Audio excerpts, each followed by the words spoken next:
এরকম mechanism adopt করেন যে প্রশ্ন কোনো ব্যক্তি পর্যায়ে যাবেই না, প্রশ্ন পাশের কোনো পসিবিলিটিই থাকবে না। প্রশ্ন পাস হওয়ার কোনো পসিবিলিটিই থাকবে না, যে মানে প্রশ্ন পাস কোনো ব্যক্তির দ্বারা প্রশ্ন পাস হইতেই পারবে না। এরকম একটা মেকানিজম যদি আপনি অ্যাডপ্ট করতে পারেন, নকল নকল এড়ানো তাহলেই সম্ভব হবে। যদি প্রশ্ন পাস না হয় তাহলেই নকল এড়ানো সম্ভব হবে।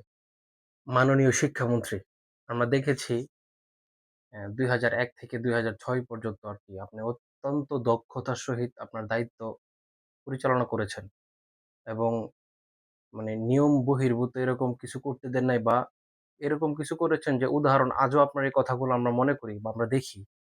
সরাসরি তো দেখতে পারি নাই। এই সোশ্যাল মিডিয়া, YouTube প্ল্যাটফর্ম এগুলাতে আমরা দেখতে পারি।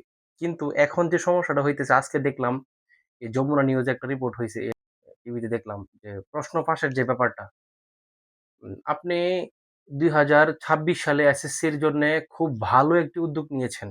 প্রত্যেকটা হলের মধ্যে আপনি সিসি ক্যামেরা বা এই নকল এড়াতে আপনি যে একটা পদক্ষেপ নিয়েছেন, এটা অত্যন্ত প্রশংসনীয়। কিন্তু আমার কাছে মানে ইটস মাই ওপিনিয়ন, আমার কাছে কেন জানি মনে হয় যে এই নকল ঠেকানোর থেকে এখন যে এই জেনারেশনের কাছে ২০২৬ সালে আইসা সবথেকে বেশি মেকানিজম অ্যাডপ্ট করার দরকার ছিল প্রশ্ন ফাঁস ঠেকানোর জন্যে।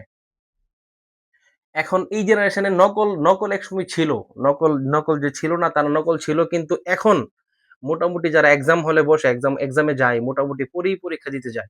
তো নকল এখন আর হয় না তেমন। কিন্তু প্রশ্ন পাসের যে ব্যাপারটা, এই জায়গাতে স্যার আপনার লেগিংস আরকি দেখতে পেরেছি স্যার। এটা আপনি একটু গুরুত্ব দিয়ে দেখবেন।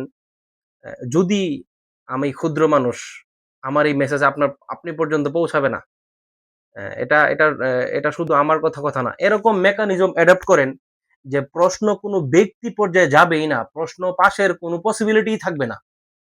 প্রশ্ন পাস হওয়ার কোনো পসিবিলিটিই থাকবে না, যে মানে প্রশ্ন পাস কোনো ব্যক্তির দ্বারা প্রশ্ন পাস হইতেই পারবে না।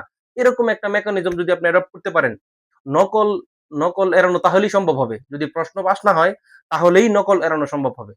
কারণ প্রশ্ন পাস নকল কারা করে? নকল করে আসবে কারা? প্রশ্ন পাস করবে, তো এটা পড়তে পারে নাই, তখনই ও নকল নিয়ে আসবে।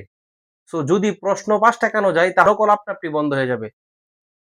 জি, তারপরেও আপনার কাজ অত্যন্ত প্রশংসনীয় এবং আশা করব আপনি এই বিষয়ে কোনো পদক্ষেপ নিবেন।